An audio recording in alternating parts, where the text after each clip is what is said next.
საკითხი და უკვე უნდა მოვიწვიოთ გამოსაკითხი პირი, თუ თქვენ არ იქნებოდით წინააღმდეგი, ვინაიდან დღეს ბატონი როინშავაძის გარდაცვლილი მოკლული როინშავაძის ქვრივი არის ჩვენს წინაშე წარმოდგენილი.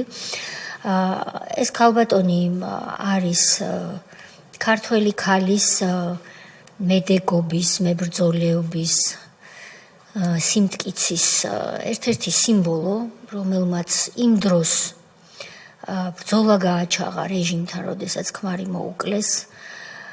მასზე იყო ყველანაირი, რაც კი შეიძლება წარმოიდგინო მასზე და მის ოჯახზე, ზეწოლა თავდასხმები, რომ როგორმე გაეჩუმებინათ და ჩაეფარცხათ ეს საქმე. მას დარწმუნებული ვარ, დღესაც არ აქვს დალხენილი ცხოვრება, იმიტომ რომ სწორედ ისინი, ვისაც ახლა ჩვენ ვებრძვით, რომ როგორმე ჩავაბაროთ მათი არსებობა პოლიტიკური ისტორიას, დღესაც უქმნიან პრობლემებს. ამიტომ თუ წინააღმდეგი არ იქნებით, შვიდ გარემოში რომ შეეძლოს ამ ქალბატონს, რა თქმა უნდა, ღია სხდომის ფარგლებში ახსნა-განმარტების მოცემა, მედიის წარმომადგენლები არ დაუშვათ ამ კონკრეტულ ნაწილზე დარბაზში. კი ბატონო, დიდი მადლობა მხარდაჭერისთვის. სამდინოს ვთხოვ, რომ ქალბატონი ციცინო შავაძე შემოაცილოს დარბაზში. მოგესალმებით ქალბატონო ციცინო, გთხოვთ დაიკავოთ თქვენთვის კუთვნილი ადგილი. ჩვენ რამდენიმე პროცედურული საკითხი განვიხილეთ, სანამ თქვენ შემოგზანდებოდით და ამიტომ შეგვაგვიანდა თქვენი დარბაზში მოწვევა. პირველ რიგში ქალბატონო ციცინო, მე მინდა მადლობა გადაგიხადოთ როგორც ქალმა ქალს იმ დიდი ბრძოლისთვის, რაც თქვენ ყველანაირი ზეწოლის, თავდასხმის მიუხედავად აწარმოეთ იმისათვის, რომ თქვენი მეუღლის და ოჯახის ღირსება დაგეცვათ იმ დროს, როდესაც რეალურად უფლებების დაცვა კი არა, უფლებების შელახვა იყო წესი. თქვენ დაგიპირისპირდათ მთელი სახელმწიფო მანქანა მაშინ და მიუხედავად ამისა, თქვენ ღირსეულად ატარეთ ქართველი ქვრივის სახელი და მოიტანეთ ეს საქმე დღემდე.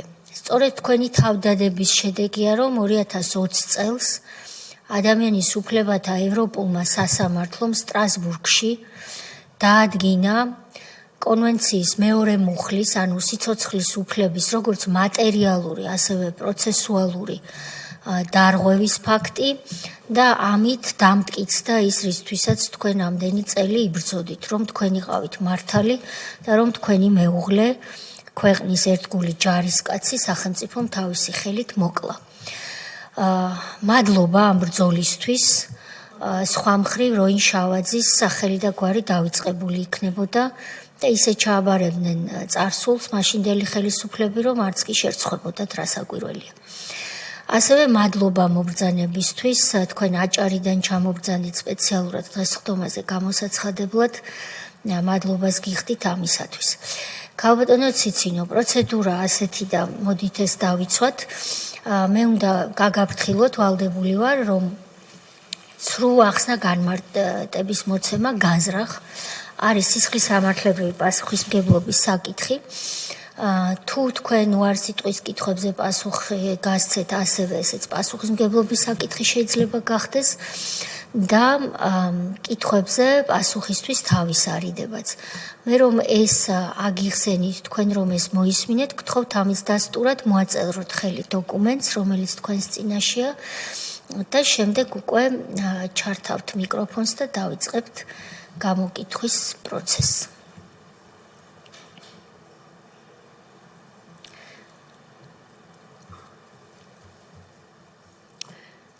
დიდ მადლობას მოგახსენებთ. ქალბატონო ციცინო, თქვენ აიღეთ 10-15 წუთი, გნებავთ ცოტა მეტი და ქრონოლოგიურად რომ გვიამბოთ, ვინ იყო თქვენი მეუღლე. დღეს აქ 5 ახალგაზრდა ესწრება, სტაჟიორი, რომლებიც ალბათ 2008 წელს, როდესაც თქვენი მეუღლე მოკლეს, ან ძალიან პატარები იყვნენ, ან მცირეწლოვნები, ყოველ შემთხვევაში არასრულწლოვნები იქნებოდნენ. მათ შეიძლება საერთოდაც არ იციან რა არის მომხდარი და ვინ იყო როინშავაძე. ასევე საზოგადოების ახალგაზრდა ნაწილმა არ იცის. ამიტომ თქვენი მეუღლე ვინ იყო, რა კარიერა იყო, ქონდა რა საქმიანობაში იყო ჩაბმული, ეს აგვიხსენით და შემდეგ რა უბედურება დატრიალდა თქვენი ოჯახის თავს. დროდადრო თუ გექნებათ სურვილი, შეისვენეთ, ჩვენ არსად არ გვეჩქარება, მოგისმენთ გულდასმით. გთხოვთ.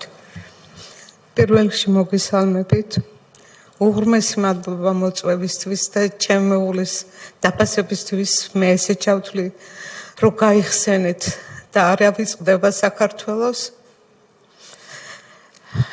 როინშავაძე იყო საქართველოზე უზომოდ შეყვარებული ადამიანი, ოჯახზე შეყვარებული, უყვარდა თავისუფლება და ბედნიერება, რომელიც არ დაცსადა. ის მონაწილეობდა ყველა მისიებში საზღვარგარეთ სამხედროებით, მსახურობდა სენაკის ბაზაზე, უფროსი სერჟანტი.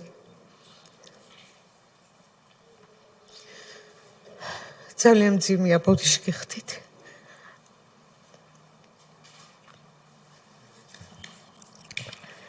სერჟანტი როინშავაძე, რომელიც ემსახურებოდა სამშობლოს, როგორც საქართველოში, ასევე საზღვარგარეთ, როდესაც იყო. რა თქმა უნდა, აღებულობდა მისიებში მონაწილეობას. არასდროს არ აუცილებია თავი. სამხედრო სისტემა იყო მისთვის ყველაფერი. ჯარის შემდეგ არსად არ უმსახურები, არ უმსახურია, იყო საქართველოს სამსახურში მხოლოდ. ყველაფერი იყო მისთვის სამხედრო ნაწილი და მისი პირველი ოჯახი და მე ესე ვთვლი, რომ ოჯახი იყო მისთვის, მათ ძალიან უყვარდა ყოველივე ეს. ჩვეულებრივად პირველში წავიდა ის სამუშაოზე, ოღონდაც იყო каранტინი თუ რაღაცა არ დაბრუნებულა 8 აგვისტომდე. 8 აგვისტოს ისედაც ვერ დაბრუნდებოდა, ალბედითი ომი დაიწყო და მანამდე მან რადგან ოჯახთან შორს იყო და სამუშაო, ითხოვა რომ გადმოეყვანათ ბათუმში ხელვაჩაურის ბაზაზე. საბუთები რა თქმა უნდა 3-ში თუ 2-ში გადმოტანილი ყოფილა, მაგრამ ეს ავდაბებითი ომი რო დაიწყო, ხო ვერ იტყოდა რომ აი მე ბათუმში წავალ და იქედან წამოვალ, რა თქმა უნდა წავიდა საბრძოლო მოქმედებაში ჩაება სენაკის ბაზიდან. ვერ გეტყვით რომ კავშირი მქონდა, იშვიათად გამოდიოდა ზარზე, იგიც თუბრე თხოვდა რომ მე არ დამერეკა და ყველა მიჯაჭულები ვიყავით, ტელევიზორს კი იცით და მან თვითონ შემეხმიანებდა.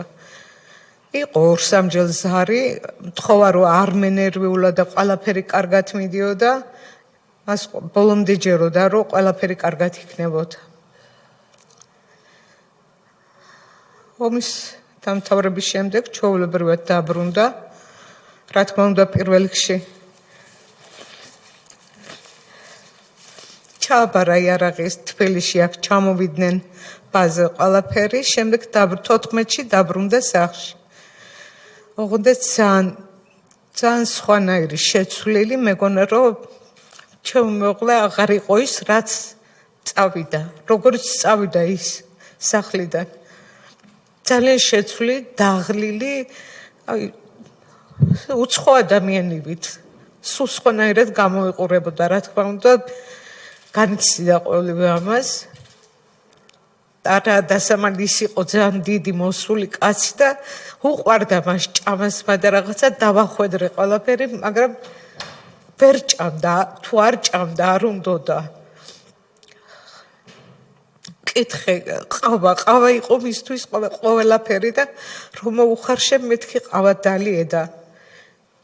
არა და გაუცებული დავჭი მეთქი შენ და ყავა როგორ არ დალევ თქო და შედაბას ვერ გაიგებ, შენ ხო ქალი ხარ სიცოცხლე.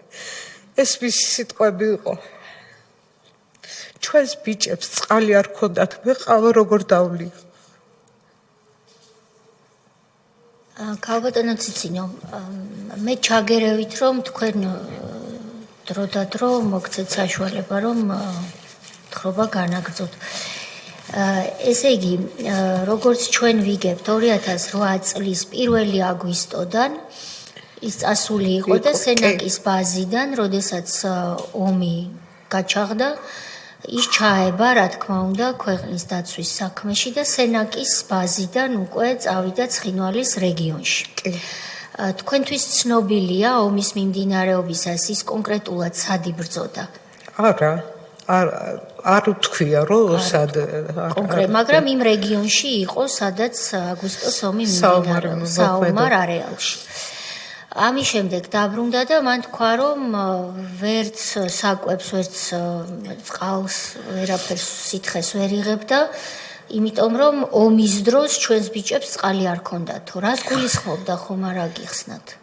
ნუ არ ქონდათ წყალი, რომ დაელიათ. არ ქონდათ.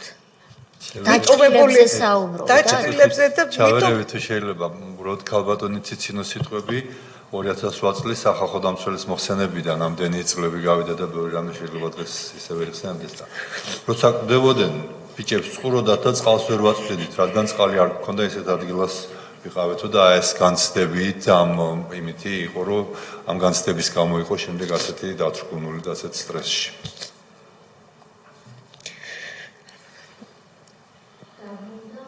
დაბრუნდა 13 თქვით სახლში 14-ში დაბრუნდა სახლში და ოღონდაც გვიანი იყო უკვე 5-6 საათი იქნებოდა ჩვეულებრივად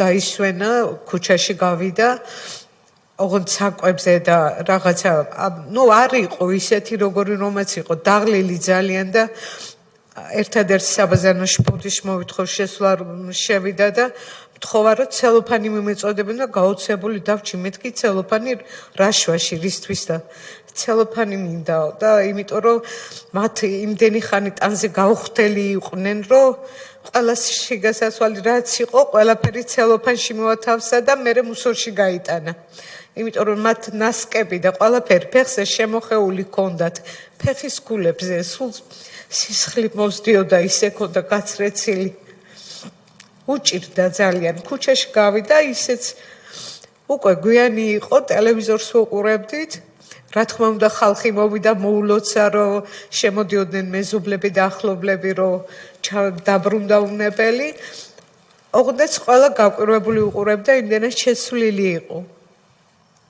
არც მხიარული არც არაფერი დუმდა და იშვიათად ღამე თუ ეძინა დაძინებამდე სანამ დუში მიიღო და გამოვიდა დივანზე წამოწვა და ჩაეძინა და რო შევიხედე ოთახში რომ უნდა ესადილა და მივართვა მახშევს მეთქი ჩაძინებოდა და არ გამიღვიძებია ქუხნაში გავედი და როდესაც გავედი ხო მომესმა ხმაური აი ვინმე რო იყოს ოთახში და ლაპარაკობდეს და შფოთავდეს და რაღაცას იძახდა გაუცებული დავჭი ესეთი რაღაცისგან არ მოველოდი ბიჭებო ხმა მოიღეთ პირველი მეორე გამეცით ხმა ეს ალბათ ეს იზმრებოდა თუ რაღაცა და შფოთიანი წამოხდა მე არ დაუძინია ისედაც ფილმს უყურებდით უკვე გვიანი იყო სადღაც ესე პირველი საათი იქნებოდა ალბათ ხამის უფრო პირველისკენ იქნებოდა ესე ფილმს უყურებდით მე და მან ვიყავით სახლში მხოლოდ და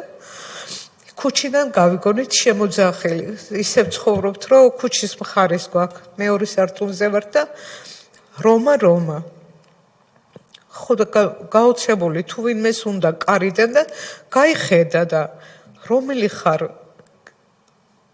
რატომ აქედან იძახი მაღლა ამოდიო აი მან კი უპასუხა ეგეო დაბლა ჩამოდიო რო დაუძახა და ლაპარაკობდა და ამას ჩემთან რა უნდა რომ მობრუნდა ხო მე უკვე მანამ არ გამიხედია ქუჩაში მე უკვე თავისთავად გავხედე ქუჩაში რომ ვიზე თქვა რომ ამას ჩემთან რა უნდა ხო და ვინ არის თქო ვიკითხე და მაიმუნა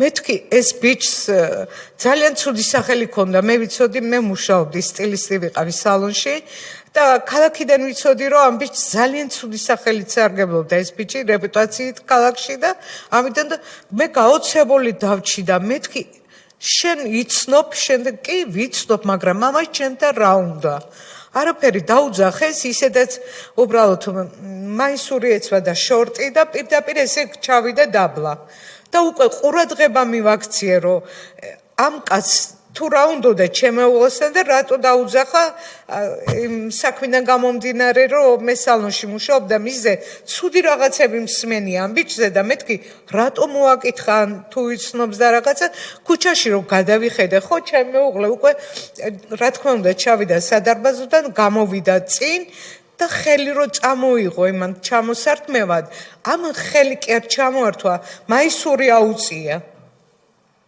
მაისური რავწე შენ ჩემთან ესე მოსვლა რაში დაგჭირდაო როკით მე უკვე ეს მესმის და დაძაბული პირდაპირ ვუყურებ ფანჯარას არ ვცილდები და ვერ მივხვდი რა ხდებოდა უცებ ვერც კი გავერკვია და მან კი უთხრა რომ წამოდი რა პრობლემაა წამოვალ სად მე რეუბნება უკვე აღარ მესმის ესე იგენი და არა პრობლემა წამოვალ და ჩაჯდა მანქანაში მანქანაში ჩაჯდა თუ არა ისე მოხდა რომ ეს მაიმუნა სანამ დაჯდებოდა უცებ უკვე რო შემნიშნე ორი მანქანა იდგა იმ მანქნის უკან მოშორებით და ერთი წინ ჩაუდგა უცებ ერთი უკან და თელი სისწრაფით ქუჩაზე თავისუფალიც იყო უკვე გვიანი რო იყო და ეს მანქანები გაქანდა და გაუცებული დავრჩი ვუყურებ ესე ქუჩაში და ვერ ხვდები თუ რა ხდება აზე ვერ მოვდივარ და გავბივარ რომ ავიღო ტელეფონი და დაურეკო რომ რა ხდება საწადი სათხარ ხო და რომ შევედი ოთახში ჩემი ტელეფონიცა და მისიც ორივე ერთად იდო უკვე ვერ ხვდები სად დავრეკო რა გავაკეთო გაუცებული გვიანია ვის დავურეკო კიდე ომის შედეგად შეშინებული შეშფოთებული ხალხი და დავდივარ წინ და უკან და ვერ ფიქრობ და მეშინია რომ ჩემს რო დაურეკო რომ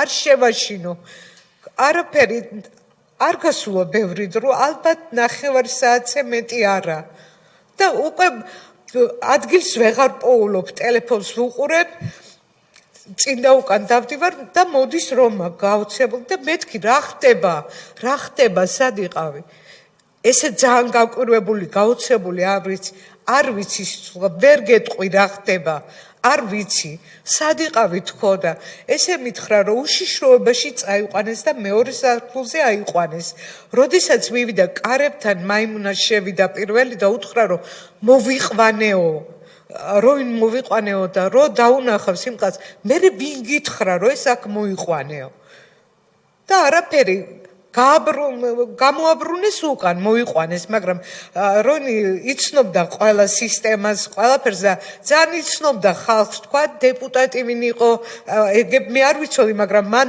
ყველა ეს იცნობდა და ჩემთვის უცნობი იყო ეს მამაკაციო ერთადერთი ეს თქვა და მე რისთვის რატო ვეკითხები მე თვითონაც ვერ გამიგია მაგრამ ძალიან ცუდად საუბრობდნენ ეს ბიჭები მანქანაში ვინმე ყოფილა ესე იგი ეს დაბურული მანქანა იყო შავი არც ნომრები არ ქონდა ტრანზიტები ეკეთა ამ მანქნებს ხო და ძალიან ცუდად ლაპარაკობდნენ რა საუბრობდნენ ბუდეში და უწმაწურ სიტყვებს იგინებოდნენ და მაიმუნას სანამ მიიყვანდა თურმე რომასთვის უკითხია ხო არიცი რამდენი იყო მიცვალებულები რამდენიაო და გაგჟდა რას მეკითხები შენ ჭკვაზე თუ ხარ რა მე იმისა ვიყავი იქ რომ მიცვალებულები მეთვალაო რას მეკითხებიო გაკვირვებული იყო ქალბატონო ციცინო ანუ ომის დროინდელ ამბავს ეკითხებოდა მანქანაში რამდენი იყო დაღუპულიო ხო რამდენი და რომ გაკვირვებული იყო მე რატო დამისვენ ეს შეკითხვა მე რა სათვალავად ვიყავი სადმე წასული თუ რას მეკითხები ვერ გავიგეო ხოლოდ ეს იყო საუბრის შინაარსი მანქანაში. საუბრის შინაარსი და ერთადერთი ეს რომ მაიმუნა უკან არ გამოყოლია, სხვა მანქანა მოიყვანა და მან ასე თქვა რომ მე არ დამინახავს პირადად. მანქანა მოიყვანა, ოღონდაც იმ მანქანაში სადაც ჩამსვეს და წამომიყვანესო რომ ამ თქვა, რომ მარკოშენ იარაღები ქონდა და ძალიან ცუდად საუბრობდნენ და არ მომწონს ეს ხალხი და მე ხვალ წავალ და გავარკვევ თუ რა ხდება. ერთ რამეს დავაზუსტებ ქალბატონს ვის მიმართ საუბრობდნენ ცუდად საერთოდ თემაზე იყო ცუდად საუბარი თუ ერთმანეთში ცუდად საუბრობდნენ იგინებოდნენ უწმაწურ სიტყვებს ამბობდნენ როინთან მიმართებაში როინთან მიმართებაში არა, მაგრამ ძალიან არ იყო მოსაწონი. ამ ხალხს არ იცნობდა. არ იცნობდა, თან იგიც თქვა, რომ მათ აღმოსავლური კილო ჰქონდათ და ესენი ბათუმლები არ იყვნენ. აჰა, გასაგები. ეს თქვა. მაიმუნას გვარი და სახელი ხომ არ იცით თქვენ? გიორგი ჩიქოვანი. გიორგი თანამშრომელი იყო ბათუმის და ეს იგივე ადამიანი ფიგურირებს კიდევ აი ამავე პერიოდში ორი უკანონოდ დაპატიმრებული, მოკლული და ზღვაში გადაგდებული ადამიანის საქმეშიც. ძალიან დავით ცინდელიანი და პატა ქარდა. გთხოვთ გაგრძელეთ. 15-ში ის გამოცხადა სამუშაოზე, ხელვაჩაურში უკვე საბუთები გადმოგზავნილი იყო, ჩვეულებრივად წავიდა სამუშაოზე, ერთადერთი მთხოვა, რომ საღამოს სატირალში გავყოლოდ იმას. სატირალში თანამშრომელი იყო სამხედრო მოუკლული ვიღაც ქობულეთში ჩამოსვენებული და რომ გავყოლოდი სატირალში და მოვთხარი, რომ მეც მოვიწესრიგებდი თავს და რა თქმა უნდა გავყვებოდი.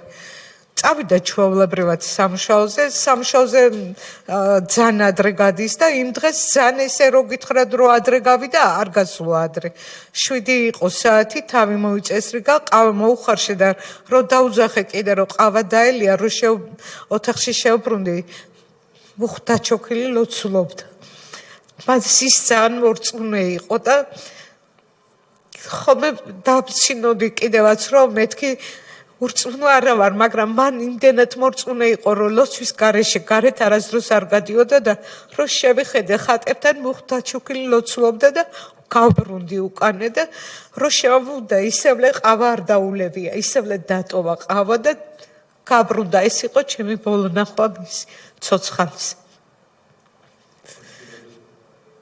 არა.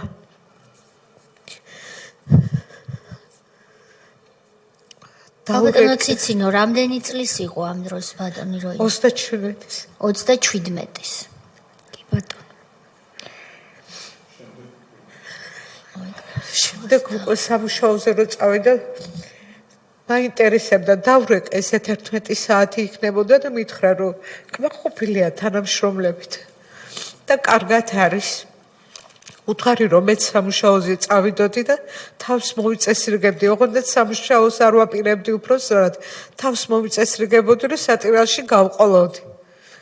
მეც მანამ კიდევ ერთხელ დაურეკე სახლიდან რო გავდიოდი და რო ჩამირთო ტელეფონი და მესმოდა სტორდით სმენა და მივხვდი რომ არ ეცალა, ვერ მიპასუხებდა და ისეც აღარ გადამირეკია, წავედი სამუშაოზე.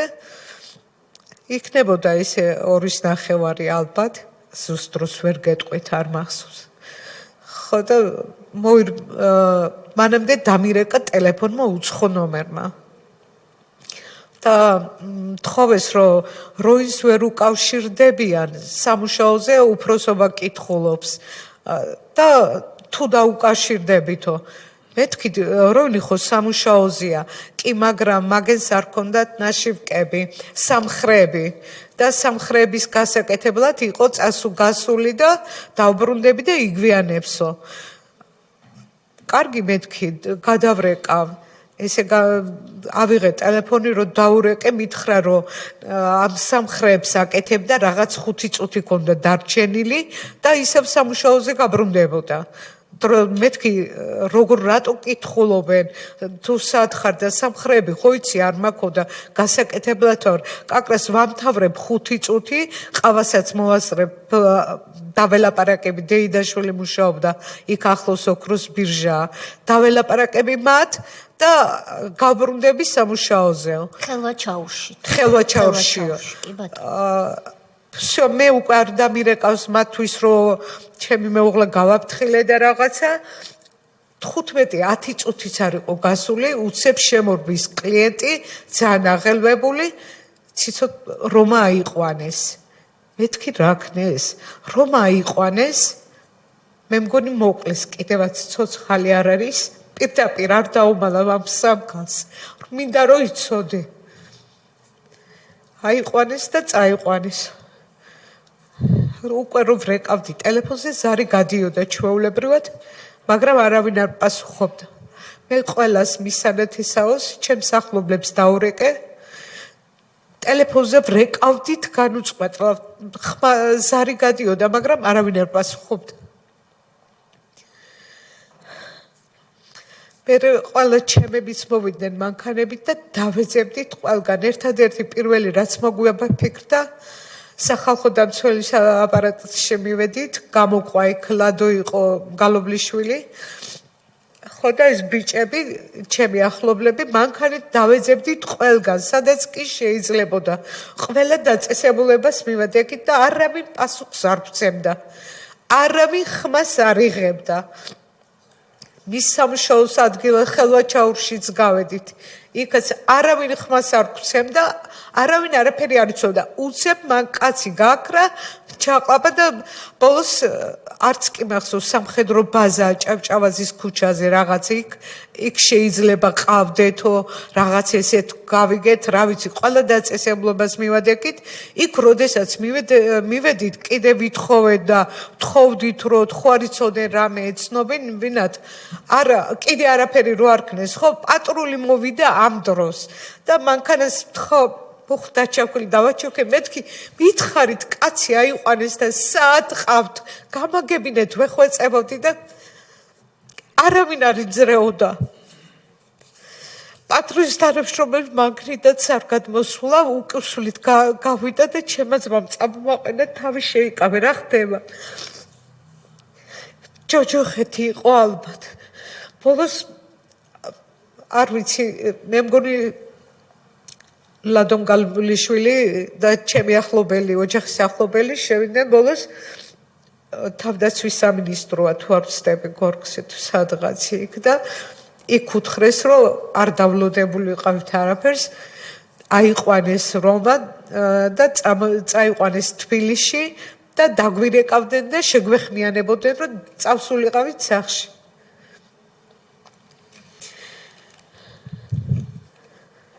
სახში მისული არ ვიყავით 10-15 წუთი მივედით სახში თუ არა ქუჩიდან ჩვენი უბნის ინსპექტორებმა დაიგენმა დაიძახენ რომ რამინაციაში ყავდათ რესპუბლიკურ სავაყყოფოში და იქ მივსულიყავით უკვე ბნელდებოდა უკვე შეღამებული იყო მთელი ამ ხნის განმავლობაში იმდენს დავრბოდით რომ როგორ შემოგველიათ რომ ისიც კი ვერ გავიქით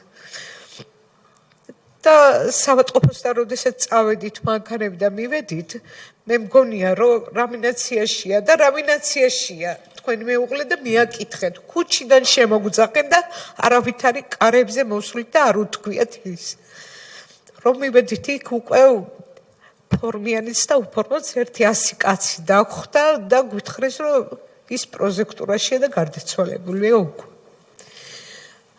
და უკვე არ ვიცი რა და მე ვართა ალბათ ვკივოდი მთელი ხვით ვანგრევდი ყველაფერს ჩემი არავის არის მოდა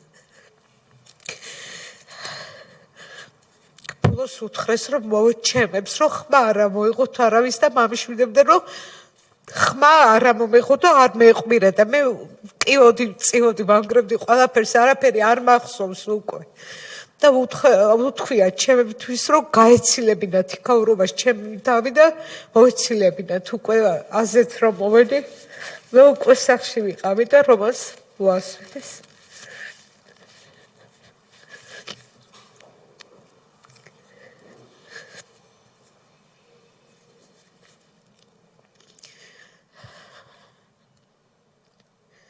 უბედურება ამით კიდე არ დამთავრებულა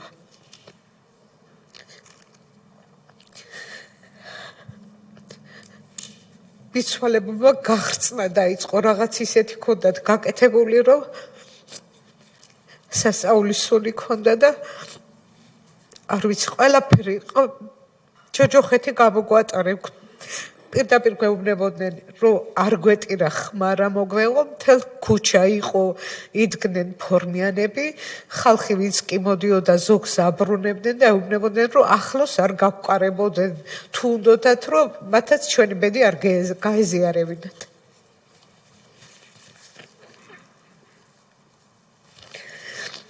ამას ვინ აკეთებდა ქალბატონო ციცინო? ვინ გაფრთხილებდა ხმა არ ამოიღოთო? ხალხი პირდაპირ მოდიოდა და გვეუბნებოდნენ და ქუჩაში იდგა. ხალხი იმის გამო გვირეკავდა და გვეუბნებოდა, რომ ვერ შემოვდივართ, უკან გვაბრუნებდნენ.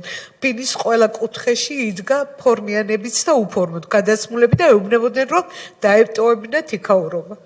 პირდაპირ. თქვენ მარტო აღმოჩნდით მიცვალებულთან თუ შემოუშვეს? ისე გამოდის, რომ სანახლობელი ადამიანებიც და უკვე ყველაფერ უღონეს ხმარობდი, ტელევიზია მოვიდა მახსოვს 25 არხი და ტელევიზია რო შემოვიდა, რომ მოვიხედე, ხო, მიცვალებულთან არავინ არ იყო, მარტო მე ვიყავი და ჩემი დაცვა. ხალხმა დატოვა ტერიტორია, რომ არ ენახა არავის. საშიში იყო და გაიქცნენ. კი. ჩვენ კიდე იძულებული გავხდით მესამე დღეს მიცვალებული სირბილით გაგვეყვანა სახლიდან. იმიტომ რომ გავსაძლისი იყო უკვე მდგომარეობა. მიცვალებულმა გაღწვა დაიწყო. პირველი დღეს. მესამე დღეს უკვე დროს წამებს ვითვლიდით რომ მიცვალებული სასწრაფოდ გაგვეყვანა მისი სახლიდან. ხომ არ გნებავთ შევისვენოთ ქალბატონო ციცინო? შევისვენოთ 5 წუთი ტექნიკური შესვენება, გთხოვთ გამორთოთ ლაივი.